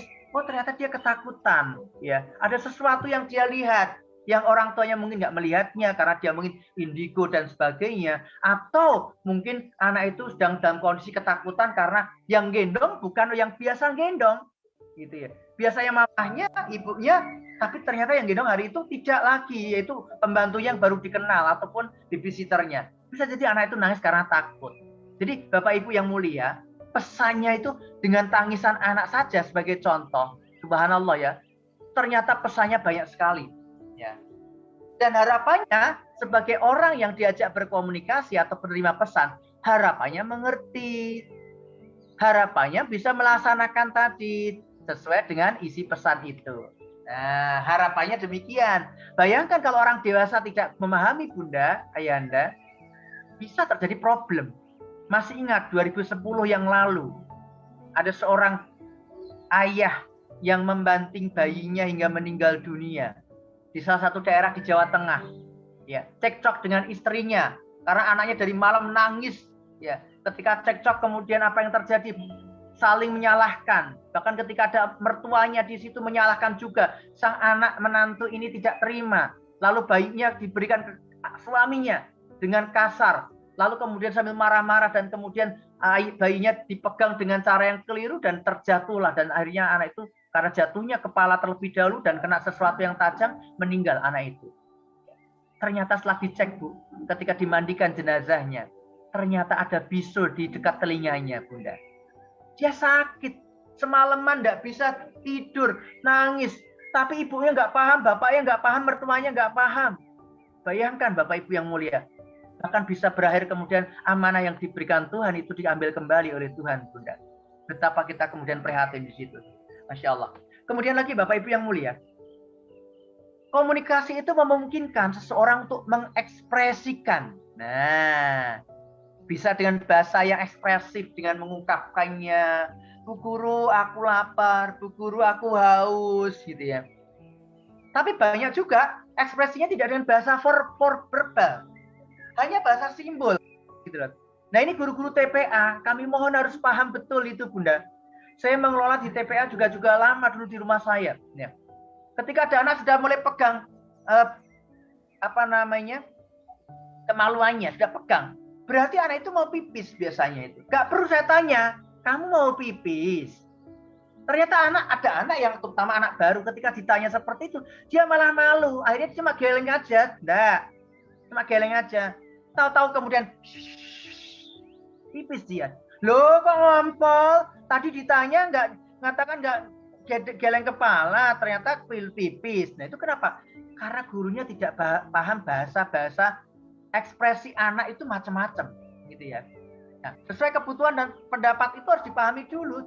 Kalau ada anak, terutama anak-anak baru ya, kemudian dia sedang pegang kelaminnya ya, sedang pegang penisnya, ya. Kemudian dia mau bilang, yang laki misalnya enggak bilang, dia langsung aja dia, yuk ke kamar mandi diantar Pak Guru. Nah, langsung anak tahu oh seperti itu. Oh, adik mau pipis ya. Nanti kalau mau pipis bilang lagi ya sama siapapun, pada Pak Guru, pada Bu Guru, Pak Guru aku mau pipis. Sambil kemudian diajarkan seperti itu. Tapi bahasa yang nampak saat itu menjadi respon tercepat kita untuk memberikan pelayanan terbaik.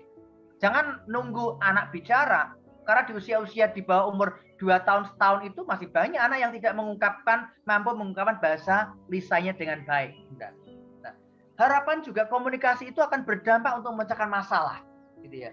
Seperti tadi yang Bapak tuliskan di room chat tadi, betapa banyak sekali gara-gara kita tidak mampu berkomunikasi dengan baik, ya, tidak nyambung antara apa yang kita pesankan dan si penerima pesan yaitu murid kita. Kita minta anak untuk ngambil minuman, ternyata malah mengambil makanan, gitu loh. Ya, kita minta anak untuk kemudian merapikan mainannya, dimasukkan ke rak yang sebelah, ternyata anak malah kemudian memberantakan lagi dan ditaruh di tempat yang sebelahnya. Nah, ini harus kemudian kita atasi dengan kemampuan komunikasi kita yang lebih baik lagi. Bapak Ibu yang tercinta, keterampilan komunikasi ini tidak mudah, ya, terutama nanti dalam hal bertanya. Ya, menurutmu bagaimana, Nak? Apa yang terjadi kira-kira seandainya nanti ada air yang tertumpah dalam ruangan ini, Nak? Banyak sekali guru-guru PAUD itu ketika membuat aturan saat pijakan sebelum main, itu tidak berpusat pada anak, masih berpusat kepada guru, masih berbasis pada instruksi. Nah, tidak boleh berlarian di tempat ini. Nah, jangan teriak-teriak. Nah, nanti mainannya bersama-sama. Nah, setelah bermain nanti dirapikan mainannya. Kalau kita katakan itu, apakah itu komunikasi yang efektif, yang akan bisa memecahkan masalah mereka? Tidak. Karena syarat prinsip dasarnya terlanggar. Berpusat kepada anak, terlanggar. Harusnya kalau berpusat pada anak dalam komunikasi nanti itu bisa muncul seperti ini, Bapak Ibu. Ya. Sayangku, cintaku, lihat. Tempat yang kita tempati hari ini untuk bermain di dalam kelas, menurutmu bagaimana, Nak? Perhatikan. Wow, asik ya di sini ya. Bersih Pak Guru. Oke, apalagi rapi Pak Guru itu, tempatnya ditata rapi. Baiklah. Nah, kalau nanti kita selesai, bagaimana selanjutnya nanti ketika kita selesai bermain? Nanti aku merapikan lagi seperti semula Pak Guru. Bagus. Apalagi, Nak? Nanti kalau ada sampahnya nanti ku taruh di tempat sampah. Baik, Nak. Nah, inilah Bapak Ibu. Ini keterampilan membuat seorang guru mengajak anak untuk berpikir, untuk kemudian berpendapat di situ, itu menjadi lebih penting daripada permain itu sendiri yang nantinya. Tetapi di tahap ini harus selesai dulu, Bapak Ibu. Karena kalau tidak, bisa jadi anaknya kreatif tapi tidak bertanggung jawab nantinya. Bisa jadi anaknya cerdas tapi kemudian tidak mempedulikan lingkungannya. Ini banyak terjadi problem seperti ini di NKRI kita tercinta ini, Bapak Ibu. Maka ini yang harus kita coba kuatkan kembali. Nah, ketika kemudian gurunya, ini saya sering jumpai ini pada guru-guru kita. Gurunya komunikasinya cuma sepatah suku kata, satu suku kata. Anak-anak, rambutnya Pak Guru warnanya anak-anak menjawab tam. Ada yang ngelamun sambil melihat daun di luar. Dia jawab jauh. Ini komunikasinya tidak efektif, tidak utuh gitu ya. Apa susahnya ketika guru kemudian punya keterampilan memahami, oh anak itu belajar kata per kata dari sesuatu yang konkret yang pernah dia dengar, yang pernah dia lihat. Apa susahnya saya kemudian mengulangnya terlebih dahulu, ya, atau menanyakan terlebih dahulu, ya. Siapa yang sudah tahu macam-macam warna, Nak? Coba kalian lihat, Nak, warna di sekeliling kita. Pak Guru pegang rambut Pak Guru. Ini warnanya apa? Nah, ada anak berteriak, hitam! Apakah hitam, teman-teman? Ya, hitam! Betul sekali. Rambut Pak Guru ini warnanya hitam. ini pertanyaan ini masih low, masih pada taraf yang rendah, tapi tertutup, tidak masalah. Karena tahapan untuk bisa ke pertanyaan yang terbuka, memang ada kalanya kita memulai dengan pertanyaan tertutup terlebih dahulu. Bisa kemudian ditanya lagi. Coba perhatikan teman, warna-warna hitam dalam hitungan ketiga. Ayo pegang warna hitam. 1, 2, 3. Anak berlari mencari warna hitam dan mengucapkannya. Sepatu hitam, tas hitam. Nah, itu menjadi sesuatu yang menarik. Karena punya keterampilan Bapak Ibu. Nah, ini yang nanti akan kita latihkan. Bapak Ibu yang tercinta, ingat, dalam berkomunikasi terbagi dalam 2 hal yang harus kita kenal. Verbal. Ini udah biasa ini. Saya menyampaikan ini dalam komunikasi verbal juga, gitu ya. Ada yang non-verbal dengan bahasa isyarat, dengan bahasa simbol, bahasa yang tanpa kata, gitu ya. Nah, ini pun harus tadi saya sudah contohkan di awal tadi, harus dipahami guru, ya. Ketika ada anak kemudian dia nunjukkan sesuatu, ya, sambil ternyata dia nunjuk botol susu minumannya. Nah, guru jangan kemudian langsung menjawabnya dengan non-verbal, langsung diambilkan. Ini anak itu akan menjadi anak yang tidak bisa nanti berbahasa verbal dengan lancar. Ketika ada anak menggunakan bahasa non-verbal, dia menunjukkan tempat minum susunya itu tadi. Nah, sambil nangis dia berkata, guru mengambilkan, ini tidak sesuai dengan yang seharusnya. Harusnya gurunya menanyakan kembali ke anak itu. Kau mau apa, nak? Itu apa namanya? Susu? Minum susu? Ya. Ingat, harus diulang berulang-ulang. Dia sambil mengucapkan, coba ucapkan mimi atau minum susu. Tutu, tutu, tutu misalnya. Oh, adik mau minum susu. Dia mancok, iya. Ketika dia menganggukkan kepala, gurunya mengajarkan satu kata, iya. Oh iya, mau minum susu. Yuk kita ambil bersama. Nah, ini ketika kemudian gurunya melatih bahasa nonverbal anak yang muncul, kemudian kita perkuat dengan bahasa verbal, ini kita sedang melatih anak untuk berlatih komunikasinya efektif juga. Ya, jangan tinggal diambilkan, Pak, daripada nangis dia teriak-teriak nanti, itu ambilkan saja lebih cepat. Iya, tapi anak itu menjadi pribadinya nanti dia tidak mampu berkomunikasi. Ketika Bapak mendekati anak, memverbalkan apa yang dilakukan anak, sejatinya kita sedang menambahkan kosakata baru. Sejatinya kita sedang melatih anak untuk mengungkapkan bahasa ekspresi anak dengan verbal. Sejatinya juga sekaligus deteksi dini. Ya, siapa tahu anak itu mengalami gangguan bicara. Siapa tahu anak itu mengalami gangguan ya dalam berkomunikasi dengan bahasa verbalnya. Nah, betapa banyaknya Bapak Ibu, jangan dianggap sepele. Karena dulu saya punya pengalaman di TPA itu, ada anak yang dari rumah itu dia nggak bisa bicara, umurnya sudah hampir 3 tahun, gitu ya. Hampir 3 tahun, tapi nggak bisa bicara. Tapi saya cek pendengarannya, ternyata dia dipanggil namanya tengok, oh berarti dia nggak tuli, berarti dia nggak bisu. Gitu. Kalau nangis juga suaranya keras, oh dia nggak bisu, hanya gangguan stimulasi saja. Terjadi keterlambatan stimulasi bahasa. Maka kemudian kita harus kompak. Semua pengasuh, kidsitternya tidak boleh mengambilkan benda yang diinginkan anak itu kalau dia tidak mengungkapkan dengan bahasa verbal. Nah, awalnya ya kerepotan juga kita. Tapi lama-lama kemudian anak itu mulai bisa berkata, mimi tutu. Oh minum susu. Nah ini lucunya kadang Bu, banyak guru-guru itu yang menirukan anak yang ngomongnya lucu. Adik mau mimik tutu ya, mimik tutu. Ini tutunya. Nah, ini nggak boleh. Wong dia nggak kepengen bilang mimik tutu, dia mau bilang mimik susu. Tapi dia belum bisa ngomong as gitu loh Bu. Jadi kita harus mengucapkannya dengan sempurna. Adik mau minum susu ya? Ayo di sana ambil yuk. Oh susunya yang ini. Susunya rasa apa nih? Rasa vanila dan sebagainya. Nah, Bapak Ibu yang tercinta yang disayang oleh Tuhan, betapa ini menjadi sesuatu hal yang harus kita pahami. Bahasa non-verbal anak itu ada, selalu muncul juga. Ketika bahasa verbalnya ada yang lebih duluan verbalnya. Ya, tapi juga ini yang perlu kita nanti pahami bersama juga. Bapak Ibu, teman-temanku yang tercinta, disayang oleh Tuhan, kalau ada pertanyaan boleh langsung ya. Ya. Kita belajar tentang bahasa perkembangan anak ini, perkembangan bahasa anak ini ya. Nah, Bapak Ibu, ada yang kuliah jurusan bahasa nggak dulu?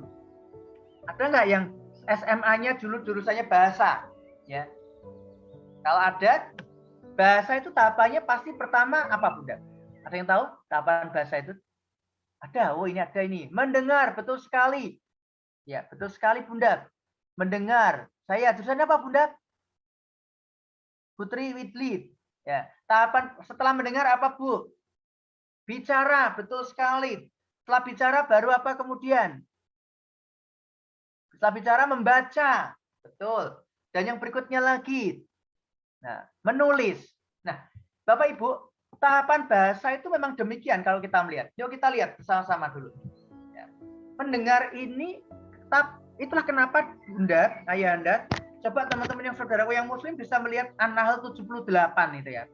Kenapa kemudian Tuhan itu ketika mengeluarkan kita dari perut ibu kita, itu dalam keadaan tidak mengetahui apapun. Tapi kemudian Tuhan memberikan pendengaran, lalu penglihatan, lalu hati agar pandai bersyukur. Nah, ternyata betul sekali, Bu. Dalam ilmu kesehatan, ilmu kedokteran juga, begini ya. Ternyata dalam ilmu bahasa juga, ternyata tahapan perkembangan anak pertama adalah mendengar. Tahapannya nggak main-main loh, Bapak Ibu yang mulia. Ini harus paham dulu. Nah, tadi 4 bulan sudah dalam kandungan sudah bisa mendengar suara, gitu ya. Kemudian saat lahir balita, batita, ya, bayi sampai bawah 3 tahun, dia sudah bisa memberikan respon. Coba perhatikan, Ibu, ada seorang ayah yang memiliki 2 orang bayi kembar, laki perempuan. Ketika dia menyadari ternyata, oh, apa bisa sih anak di usia lahir umur 3 bulan sudah bisa merespon apa yang ia dengar. Ternyata tidak hanya yang ia dengar saja, yang ia lihat pun direspon. Nah, kekuatannya mana nanti? Coba perhatikan bersama-sama. Ketika ayahnya berhenti, anaknya berhenti. Dari musik yang dia dengar, dari gerakan ayahnya yang dia lihat, ternyata bisa direspon dengan baik. Anak ayahnya semangat untuk belajar.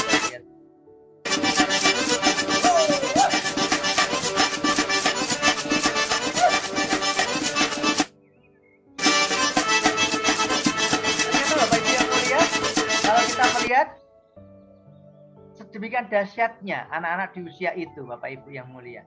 Kemudian lagi di usia 3-4 tahun, coba 3-4 tahun. Anak sudah bisa bercerita, bernyanyi, bermain dengan jari, menyebutkan nama-nama, mengenal irama. Nah, sudah tahu dijak bernyanyi dia sudah bisa, gitu ya. Dijak bermain tepuk, sudah mulai bisa dia merespon dengan baik. Tepuk anak soleh dia bisa, tepuk anak cerdas boleh. Tepuk temanya misalnya tentang kelinci misalnya ya, tentang kelinci. Nah, tepuk kelinci, plok plok plok, dia kemudian ataupun dengan tepuk di sebagian ditepuk di pahanya, plok plok plok. Telinga lebar misalnya, telinga panjang boleh itu ya. Mata jernih, mata merah misalnya, bulu lembut, pandai melompat, makanya wortel, aku itu kelinci. Nah, ketika anak usia ini sudah bisa merespon, gurunya bernyanyi ya. Di sini senang, di sana senang, di mana-mana hatiku senang, sambil lompat.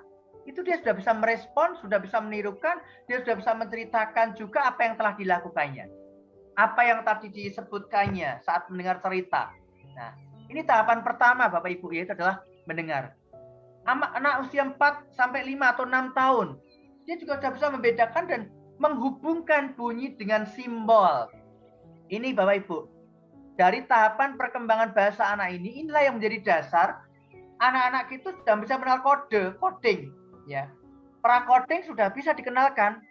Makanya kemudian ketika anak mengenal simbol warna merah, nak, kalau di traffic light itu kita apa sih yang kita lakukan? Berhenti Pak Guru. Ya. Kalau kuning, nak, kalau kuning cepet-cepetan Pak, setelah hijau loh, bukan itu ya. Kalau kuning hati-hati. Ya, hijau jalan, nah, atau siap-siap, kuning itu ya. Nah, ini menjadi salah satu hal yang bisa dipahami anak-anak kita. Nah, itu bisa dengan kode, dengan memberikan satu informasi simbol, bisa mengenalkan dengan cara yang baik pada anak kita melalui banyak sekali tentunya permainan-permainan yang ada. Bapak Ibu yang tercinta, coba pernah mendengar istilah Read aloud enggak Bapak Ibu? Membaca dengan nyaring gitu ya. Ini bagian dari seperti ini. Coba kalau kita lihat. Ya, Bapak Ibu, mendengar itu nanti suatu hari nanti kalau kita melihat bejana ini, tempat atau mangkok atau piring yang cembung ini, yang cekung ini, semakin banyak kata-kata yang berada, yang masuk ke dalam bejana ini ataupun dalam piring cekung ini, ya. Kata-kata semakin banyak yang ia dengar, semakin banyak itu menjadi bahan baku dia nanti untuk bisa berbicara otomatis, ya. Ketika dia semakin banyak kosakata yang dia dengarkan, makanya seorang ibu yang tadi saat hamil 4 bulan, saat anaknya kemudian lahir, itu harus memperbanyak kosakata, membacakan buku cerita dengan nyaring, bahkan berdoanya pun harus diperdengarkan, Bu. Diperdengarkan, Pak. Anak itu senang sekali loh sejatinya kalau dia mendengar doa dari orang tuanya, ya. Sangat senang. Saya masih ingat itu lagu lama ya, tahun 95 dulu ya. Lagu yang menceritakan tentang seorang anak yang sangat merindukan, sangat ingat dengan ibundanya karena sering mendoakan anaknya. Bahkan sang ibu menyebut nama anaknya saat dalam doa. Itu ternyata ketika ibundanya meninggal dunia, anaknya masih ingat selalu dan merindukan selalu. Ya.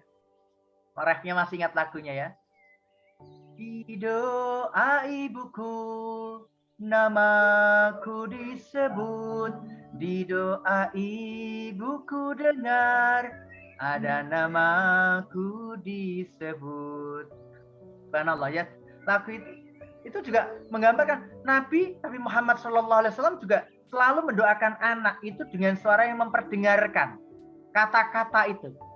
Sehingga Abu Rafi Al-Ghifari ketika diingatkan oleh Nabi untuk tidak mencuri buah kurma, kalimatnya bukan jangan mencuri, tapi yang menarik adalah ambil saja buah yang telah terjatuh dari pohonnya, Bapak Arafi. Setelah itu kemudian dipegang perut anak itu dan didoakan, ya Allah ya Rabb, kenyangkanlah perut bocah ini. Dan ketika dewasa, dia menceritakan apa yang dikatakan, yang dilakukan oleh Nabi. Betapa doa itu pun harus diperdengarkan, ya. Kata-kata itu semakin banyak kata-kata kebaikan, apalagi doa. Ingat NKRI sila pertama, Pancasila adalah ketuhanan yang Maha Esa. Kalau di KD 1.1 dalam Kurtilas ya, percaya kepada Tuhan melalui ciptaannya. Yang kedua 1.2 menghargai diri sendiri, orang lain, lingkungan sebagai rasa syukur kepada Tuhan. Betapa ternyata kemudian kita harus diajarkan juga dalam kata-kata yang didengar anak adalah yang menyebut nama Tuhan di situ, Bapak Ibu. Ya, sebagai rasa syukur dan sebagainya. Nah, ketika semakin banyak kata-kata didengar oleh telinga, maka di otak itu akan diproses. Dalam linguistic programming, bahasa pemrograman otak itu ternyata suara-suara yang dia suka, dia dengar dengan rasa yang senang itu akan masuk ke dalam otak bawah sadar, disimpan menjadi long term memory, ingatan jangka panjang. Kata kalimat-kalimat yang baik, ya, kalimat-kalimat yang menyenangkan itu akan masuk. Ketika ibundanya waktu kecil dia dulu makan sore hari di tulang ibunya di depan rumah, ada banyak sekali ayam yang berkumpul mendekatinya, ya. Ibunya bilang kur kur kur kur kur kur kur kur kur kur kur. Ya, lalu bilang, ana pitik, iki ana pitik cilik, ana pitik gede, ana pitik. Nah, coba bayangkan Bapak Ibu. Kalimat itulah yang lebih masuk ke dalam otak bawah sadar anak menjadi memori jangka panjang, ya.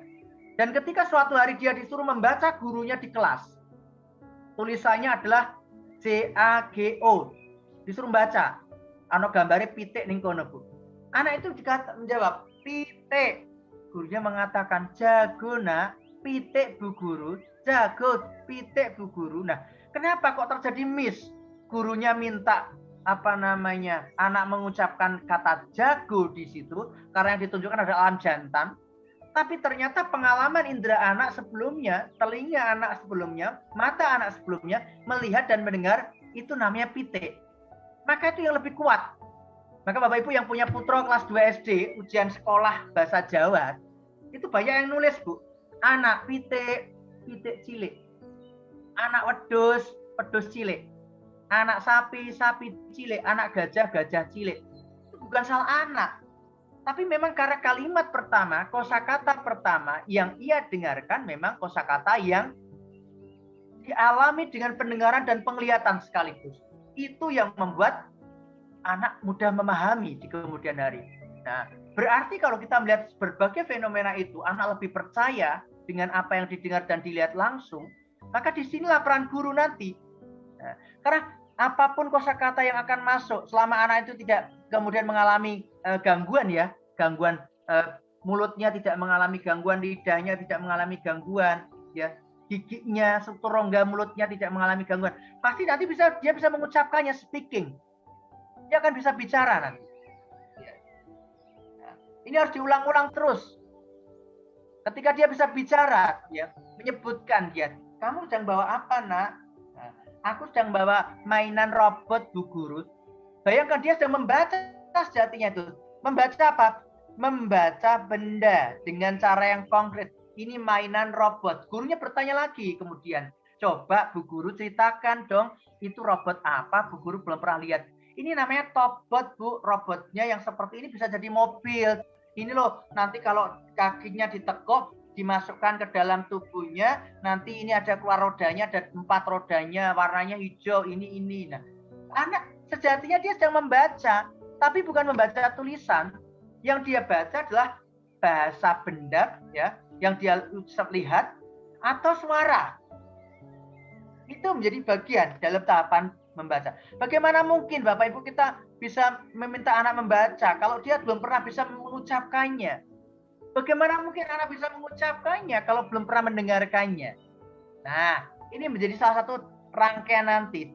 Coba, ini paling sulit, paling kompleks adalah menulis.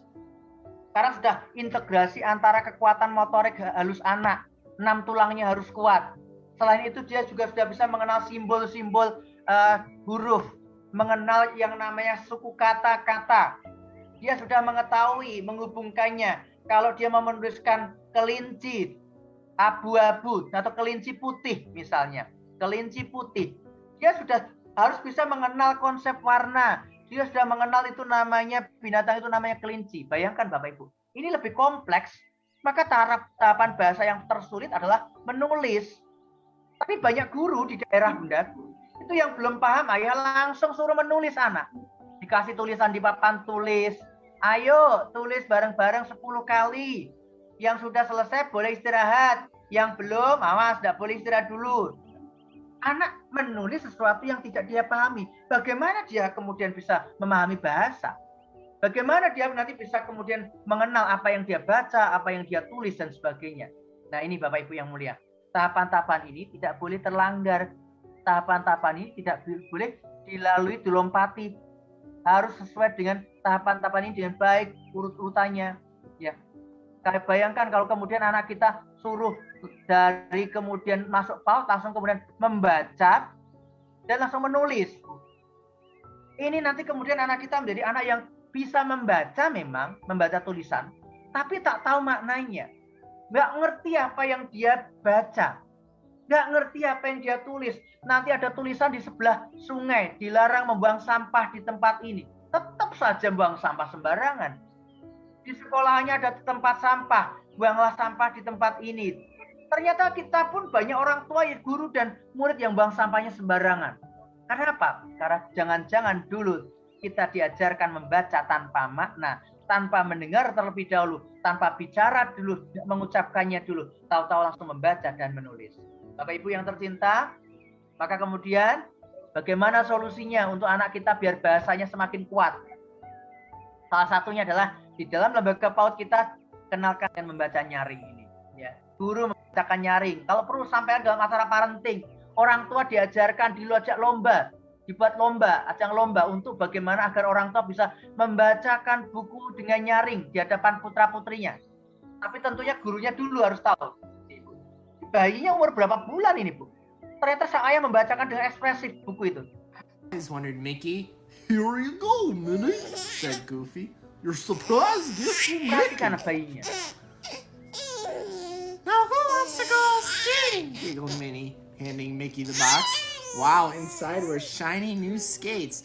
Gee, thanks, Minnie, Mickey said with a big grin. Mickey strapped on his shiny new skates. Come on, everybody, he called. Let's skate! Ya, lihat betapa senengnya bocah itu, Bapak Ibu yang mau lihat, teman-temanku yang disayang oleh Tuhan, betapa dahsyatnya ya.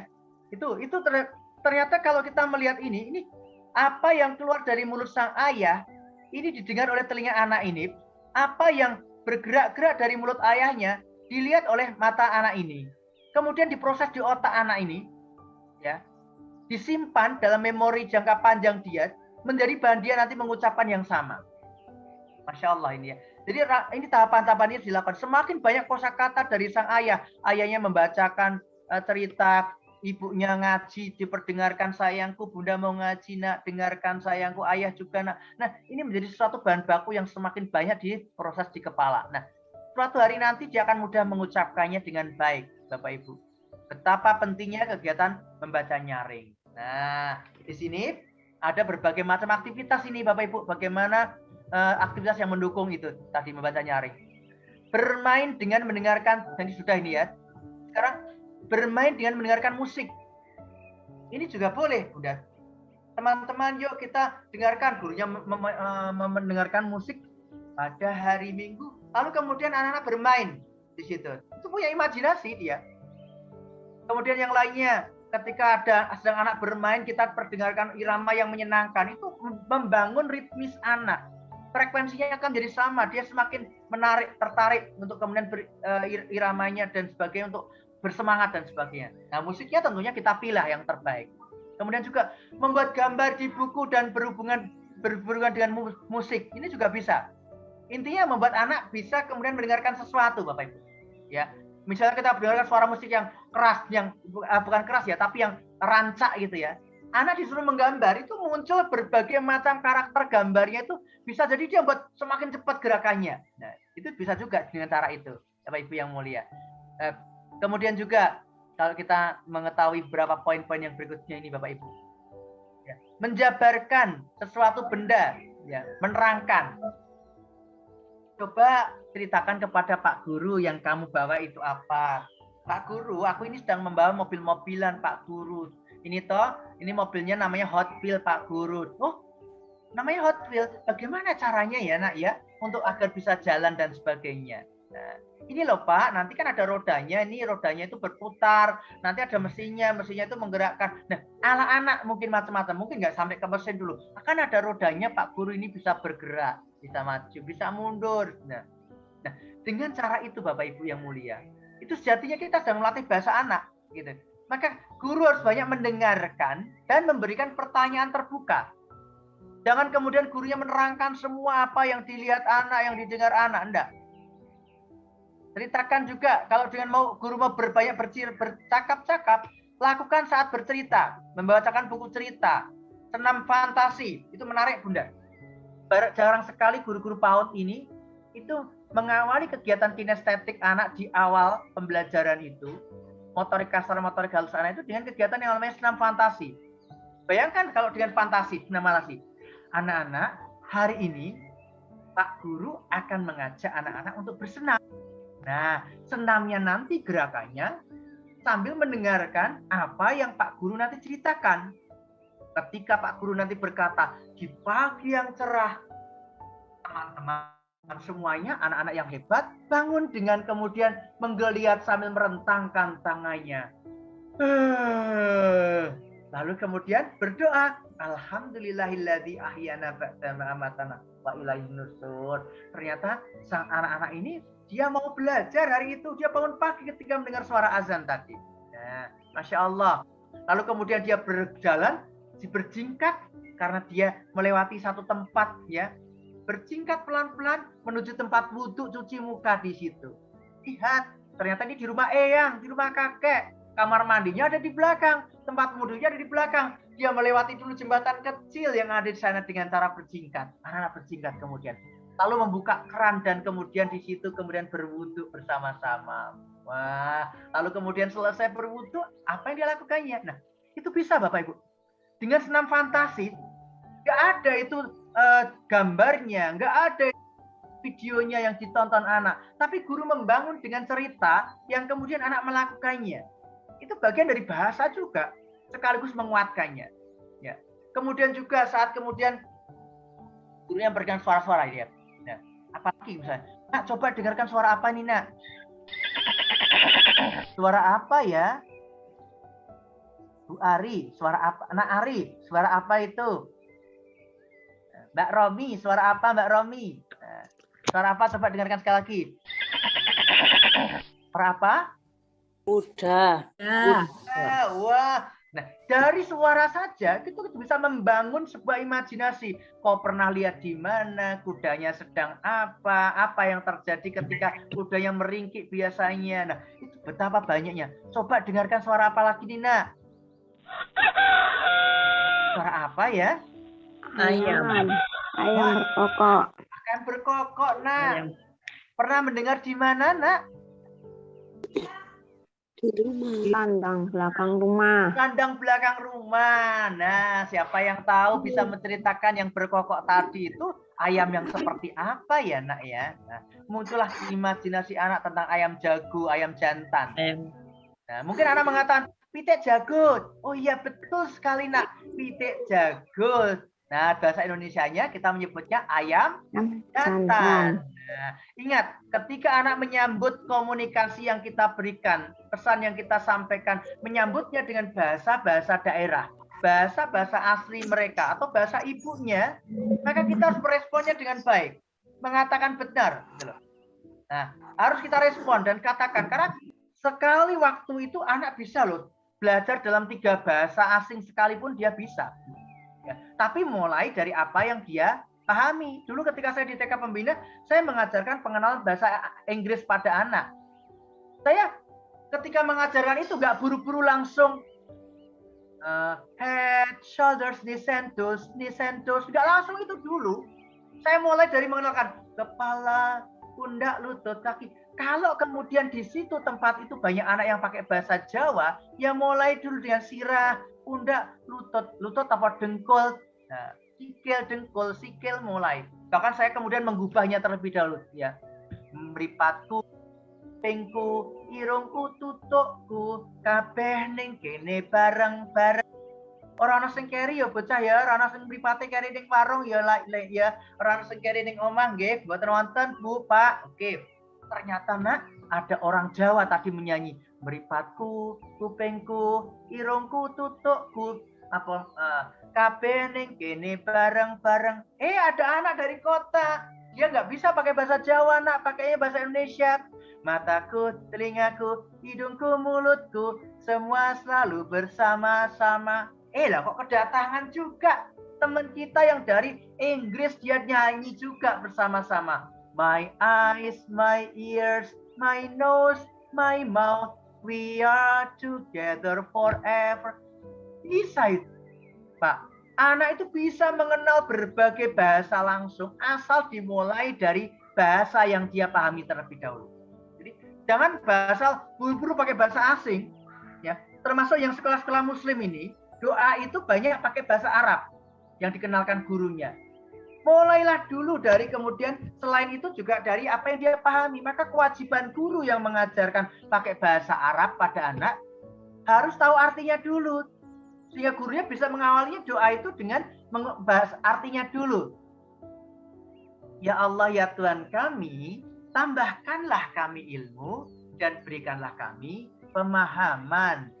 Ya Allah, ya Rabbi zidni ilma warzuqni fahma. Amin. Nah, itu akan lebih dipahami anak. Tidak langsung kemudian buru-buru langsung bahasanya ditanya, diajak nyanyi macam-macam tapi nggak tahu artinya. Allahumma barik lana fima rozaqtana waqina adzabannar. Ditanya anaknya, artinya napa nak? Mboten ngertos, kula mboten nate krungu saking gurune kula, namung niku tok sing kula ngerti. Nah, repot sekali, Bu. Ini problem. Jadi Bapak Ibu yang mulia, perdengarkan suara-suara itu dengan tadi ya. Coba. Suara apa, nak? Di sini walaupun tidak ada kucingnya, anak akan mengatakan kucing. Kau dengar suara itu kucingnya seperti apa? Itu kucing kecil, Pak Guru, dia mau makan, dia lapar mau makan.